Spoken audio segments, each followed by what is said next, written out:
Sabe aquela sensação esmagadora de culpa depois de exagerar na comida? Pois é.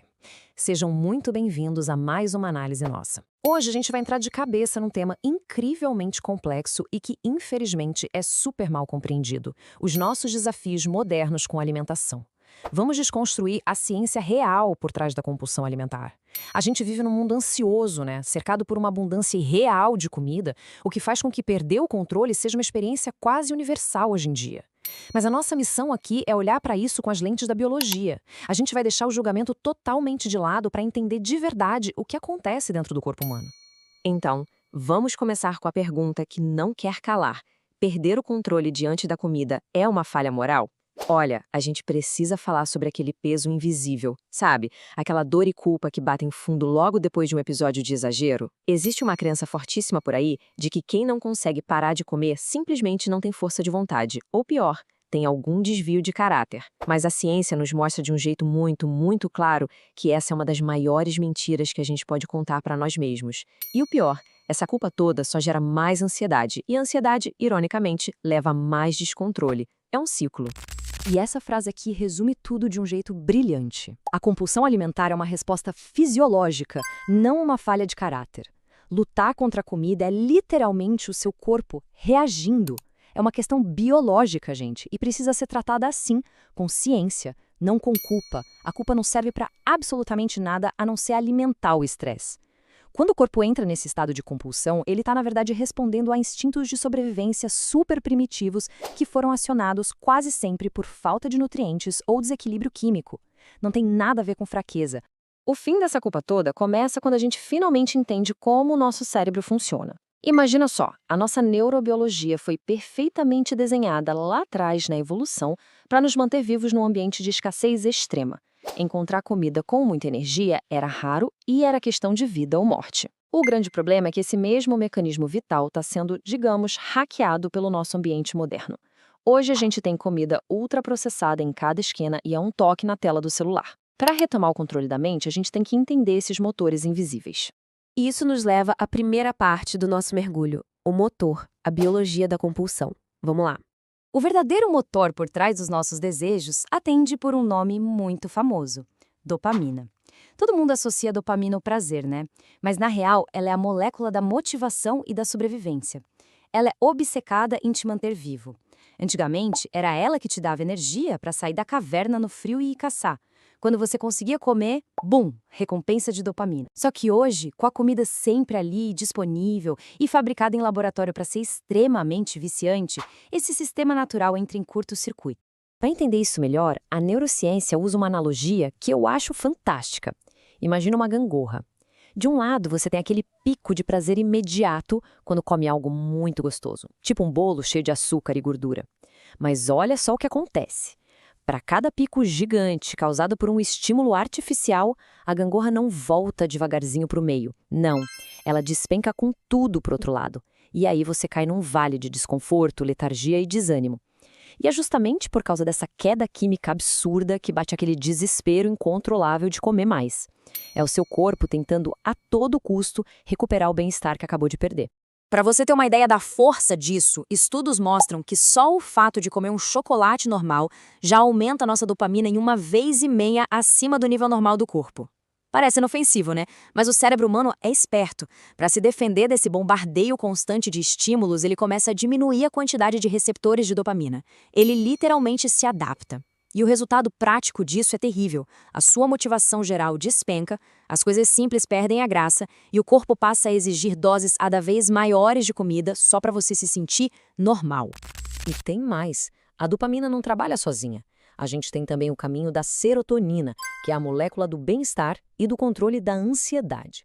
Sabe quando a pessoa faz aquelas dietas super restritivas, cortando tudo de uma vez? Pois é, ela está cortando a matéria-prima do corpo. Sem nutrientes básicos como triptofano, ferro e magnésio, não tem produção de serotonina.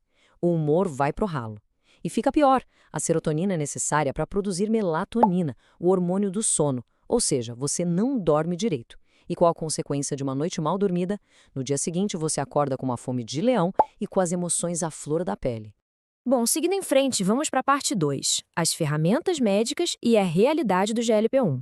Com base em toda essa biologia complexa, a medicina avançou muito e a gente precisa falar sobre as novas ferramentas, como o GLP-1, de um jeito bem realista e técnico, sem nenhum moralismo. Biologicamente, o GLP-1 é o receptor que a gente já tem e que é ativado para avisar o cérebro que o estômago está cheio. Ele atrasa a digestão e controla a insulina. Os medicamentos novos, essas famosas canetas emagrecedoras, eles agem exatamente aí. Eles silenciam aquele ruído alimentar, sabe? Aquela voz na cabeça pedindo doce o dia inteiro. Eles reduzem os impulsos quimicamente. Mas calma lá. Por mais que esses medicamentos sejam uma revolução na redução do apetite, a ciência é super clara. Não existe passe de mágica. Eles são ferramentas. Eles diminuem o apetite, sim, mas não consertam um ambiente cheio de junk food ao nosso redor. Eles não vão para a academia puxar peso por você para preservar os músculos, o que é inegociável em qualquer perda de peso. E, principalmente, a química não apaga traumas emocionais que muitas vezes são os reais gatilhos das compulsões. É um baita apoio, mas não substitui a construção de hábitos de vida reais. E sabe por que a gente precisa tanto dessas ferramentas médicas e comportamentais? Porque a indústria de alimentos tem décadas de vantagem, explorando cada pontinho vulnerável da nossa biologia. É uma máquina bilionária trabalhando dia e noite para achar a textura perfeita, a crocância exata, a mistura ideal de sal e açúcar para sequestrar a nossa atenção. O nosso ambiente hoje praticamente nos empurra para o descontrole. Então a gente precisa de muito conhecimento prático para não ser arrastado por essa correnteza. O que nos leva à parte 3. Reconstruindo os 3 pilares práticos para a gente virar esse jogo. Então, como a gente reconstrói uma relação de paz com a comida? O primeiro pilar é a nutrição estratégica. E a regra de ouro aqui é: nunca pule refeições de propósito. Quando você fica muitas horas sem comer, a fome vai acumulando em silêncio. E quando ela bate, bate como um instinto animal. Nesse desespero, ninguém vai querer mastigar uma folha de alface. O corpo vai gritar por açúcar e gordura. A tática é colocar proteína em todas as refeições. Ovo, carne, laticínios, porque isso atrasa a digestão e mantém o estômago ocupado. E claro, se planejar um pouquinho, evita que o cansaço do fim do dia te faça pedir um fast food na emoção. E por falar em alimentação, anota isso. A restrição severa é o gatilho invisível para o próximo descontrole. Tentar emagrecer cortando tudo, comendo pratos sem gosto e passando vontade, é a receita certa para o fracasso a longo prazo. O seu corpo precisa de carboidrato como energia. Se você corta isso agressivamente, ele entra em modo de defesa total e vai te obrigar a buscar energia rápida. Resultado, você acaba mergulhando de cabeça no primeiro doce que vê pela frente. Equilíbrio, gente, não é passar fome, é se nutrir com inteligência. O segundo pilar entra naquilo que a gente falou sobre a mente. Regulação da dopamina. Lembra da gangorra? Para evitar despencar lá do alto, a gente precisa gerenciar as recompensas que dá para o cérebro. Uma tática da neurociência é não usar comida como festa para absolutamente tudo. Outra coisa importantíssima, não empilhar estímulos. O que é isso? É você não tentar transformar uma caminhada num evento gigantesco, com fone no volume máximo, bebida energética e celular na mão ao mesmo tempo. Quanto mais você empilha prazer artificial de uma vez, mais forte vai ser a sua queda de humor quando você voltar para a rotina normal. O terceiro pilar é a higiene comportamental. E aqui a gente vai ser bem pragmático. Se você sabe que não tem controle para ter um pote de sorvete na geladeira sem devorar ele de madrugada, simplesmente não compre. Seja gentil com você mesmo e não traga o inimigo para dentro de casa. Corta o mal no supermercado. Além disso, e não menos importante, busque terapia. Fazer essa higiene mental com um profissional é fundamental para entender por que a gente usa comida para anestesiar o estresse, o medo e o cansaço do dia a dia. E dentro dessa higiene comportamental, tem um detalhe que parece bobo, mas afeta muita gente: beber pouca água. A desidratação crônica é super frequentemente confundida pelo nosso cérebro como uma fome de leão. Isso acontece porque a área do cérebro que controla a sede fica coladinha na área que controla a fome. Falta água, o sinal cruza e você acha que precisa comer um pão inteiro. Manter uma garrafinha de água sempre do lado é uma defesa poderosa para manter a clareza mental e saber diferenciar o que é fome de verdade e o que é só sede ou tédio. Mas olha, esses 3 pilares não se sustentam sozinhos. Eles precisam dos grandes amplificadores da vida. Dormir bem, por exemplo, não é luxo, tá? É o que regula os hormônios do apetite para o dia inteiro. Pegar luz do sol de manhã ajuda a estabilizar o seu relógio biológico. E o movimento físico constante, seja musculação ou caminhada, atua literalmente como o melhor antidepressivo natural que a ciência conhece. Tudo isso junto cria um corpo e uma mente muito mais calmos e focados. tornando a sua relação com a comida verdadeiramente sustentável ao longo dos anos. E assim chegamos à parte 4, retomando o controle. Depois de desconstruir tudo isso, fica muito claro como a gente retoma as rédeas da situação.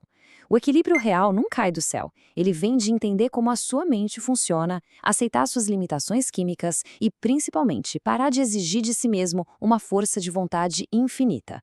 Até porque a força de vontade acaba quando o cansaço e o estresse batem. Perder o controle não é falha de caráter, é o resultado de hormônios bagunçados, ambientes projetados para te viciar e falta de nutrientes. Dominar o corpo exige, primeiro, tirar o peso da culpa das costas. Substitua a restrição cega por inteligência prática. Para encerrar esse nosso mergulho de hoje, eu quero te fazer um convite para uma reflexão aberta. Diante de tudo isso que a gente viu, da dopamina, restrição, do ambiente moderno à culpa, qual é o seu principal gatilho no dia a dia? É o estresse absurdo no trabalho? É ficar horas sem comer por falta de tempo? Ou é saber que tem aquele doce te esperando na despensa de noite? Conta pra gente aqui embaixo nos comentários. Escrever isso ajuda demais na sua própria clareza. E eu garanto que a sua experiência pode ser exatamente o que outra pessoa precisa ler para se sentir compreendida.